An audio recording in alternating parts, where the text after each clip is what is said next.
प्यारे बच्चों, आज हम पढ़ेंगे एक कविता जिसका शीर्षक है पर्वत प्रदेश में पावस। पावस ऋतु थी, पर्वत प्रदेश पल पल परिवर्तित प्रकृति वेश। पावस कहते हैं वर्षा को कि वर्षा ऋतु थी, पर्वत प्रदेश पर्वतीय प्रदेश का सौंदर्य जो है, सुंदरता जो है वो देखते ही बन रही थी। पल पल परिवर्तित प्रकृति वेश। जो पहाड़ी क्षेत्र है ना, पर्वतीय प्रदेश, उसके प्रकृति वेश, प्रकृति का रूप पल पल क्षण क्षण में परिवर्तित बदला हुआ दिखाई दे रहा था। मेखलाकार पर्वत अपार।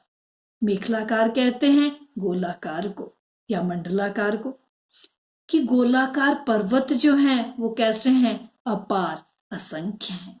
अपने सहस्त्र दृग सुमन फाड़, कि वे पर्वत अपने सहस्त्र हजारों सुमन पुष्प रूपी दृग आंखों से फाड़ क्या देख रहा है? अवलोक रहा है बार बार। अवलोक कहते हैं देखना।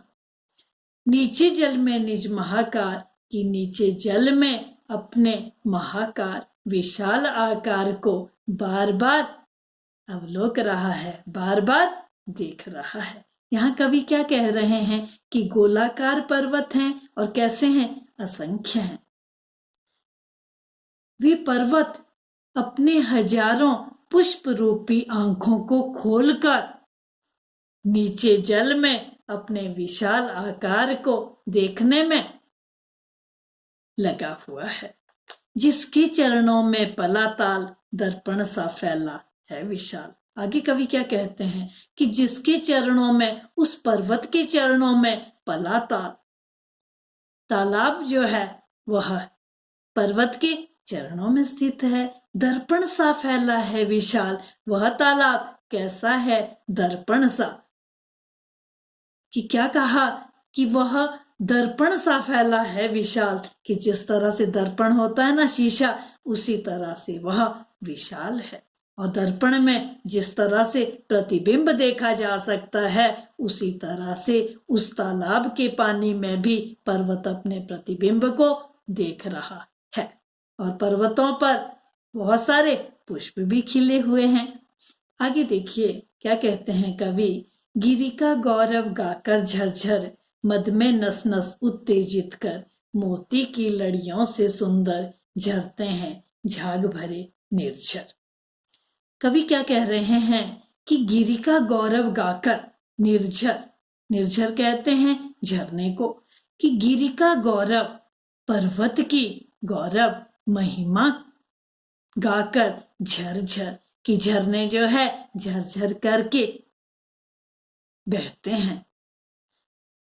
और उनके बहने से, झरनों के बहने से क्या होता है? क्योंकि वह तेजी से प्रवाहित हो रहा है झरना, तो मद में नस नस उत्तेजित कर।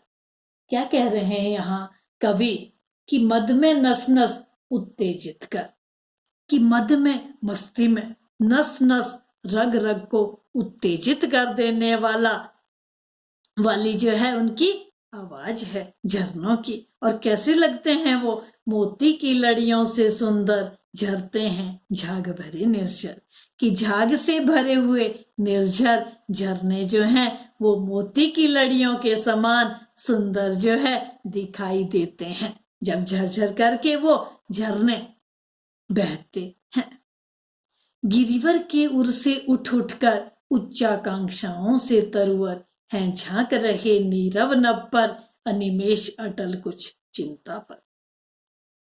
कवि क्या कहते हैं कि गिरिवर के जो ऊंचे पर्वत हैं कि हृदय से, उर कहते हैं हृदय को, हृदय से उठ उठकर उच्चाकांक्षाओं से तरुवर, कि तरुवर पेड़ भी उच्चाकांक्षाओं से, ऊंची आकांक्षाओं से हैं झांक रहे नीरव नभ पर। ऐसा लग रहा है झांक रहे कि वो भी देख रहे हैं कैसे? नीरव नभ पर, शांत आकाश की ओर हैं झांक रहे, देख रहे हैं।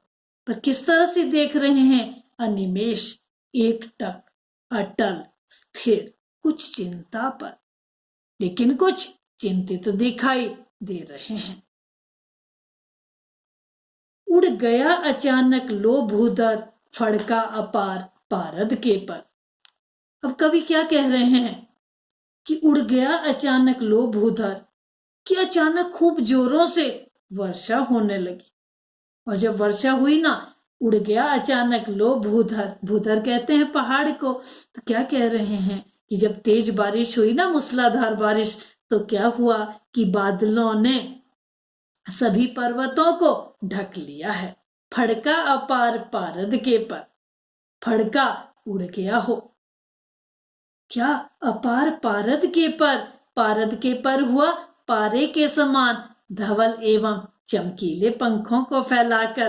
क्या कह रहे हैं यहाँ कवि कि ऐसा लग रहा है मानो वह कौन पर्वत, कि वह पारे के समान धवल और चमकीले पंखों को फैलाकर कहीं उड़ गया हो। रव शेष रह गए हैं निर्झर। आगे कवि क्या कह रहे हैं कि रव शेष रह गए हैं निर्झर, है टूट पड़ा भू पर अंबर।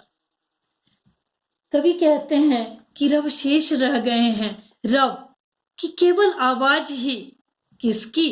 निर्झर, कि पानी के गिरने की, जो झरनों से पानी गिर रहा था, कि उसकी आवाज ही, केवल आवाज ही रह गई है टूट पड़ा भू पर अंबर। ऐसा लग रहा है कि भू पर, पृथ्वी पर आकाश ही टूट पड़ा हो, यानी मूसलाधार बारिश हो रही थी, तेज बारिश हो रही थी। धस गए धरा में सभे शाल, उठ रहा धुआं जल गया ताल, यूं जलदयान में विचर विचर था इंद्र खेलता इंद्रजाल। मूसलाधार बारिश होने से क्या कह रहे हैं कवि, क्या हुआ? धंस गए, धंस गए कहते हैं दब गए, धरा में पृथ्वी पर, सभय भय के साथ, शाल यह है एक वृक्ष का नाम, कि वृक्ष शाल नामक वृक्ष जो है वो धरा में, पृथ्वी पर जो है, सभय भय के साथ दब गए। उठ रहा धुआं जल गया ताल, क्योंकि बारिश, जब लगातार बारिश हो रही है ना, तो धुंध भी है। तो क्या कह रहे हैं यहाँ कवि कि जल गया ताल, ऐसा लग रहा है कि तालाब, ताल है ना, जल गया ताल, कि तालाब जल गया हो। उठ रहा धुआं, और उस तालाब के जलने से क्या उठ रहा है? धुआं उठ रहा हो। धुंध को धुआं कहा है। यूं जलदयान में विचर विचर था इंद्र खेलता इंद्रजाल। क्या कह रहे हैं यहाँ कवि? क्यों जलदयान में, जलद हुआ बादल रूपी, यान हुआ विमान में, विचर विचर घूम घूम कर इंद्र, कि इंद्र देवता जो है, इंद्र जो है खेलता इंद्रजाल। ऐसा लग रहा था कि बादलों पर सवार होकर इंद्रजाल की जादूगरी का खेल जो है इंद्र खेल रहा हो।